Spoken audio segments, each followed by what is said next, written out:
নৈহাটির বড় মায়ের মন্দিরে আজ সকালে এমন একটি ঘটনা ঘটে যা শুনে নৈহাটির সমস্ত মানুষ এখনো অবাক।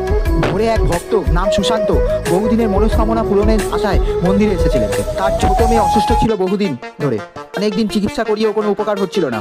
মন্দিরে ঢোকার আগেই তিনি মন থেকে প্রার্থনা করলেন, মা, যদি সত্যিই তুমি আমার প্রার্থনা শোনো তবে আমার মেয়েকে জীবিত করে দাও।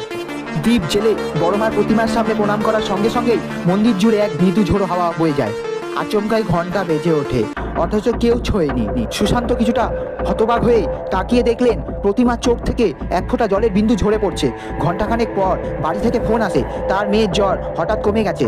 ডাক্তারও অবাক হয়ে বলেন, এ যেন এক অলৌকিক আরোগ্য। লোকেরা বলে বড় মা যখন কারো মনোবাসনা পূরণ করেন তখন তার মূর্তি থেকে বর্ষিত হয় অশ্রু।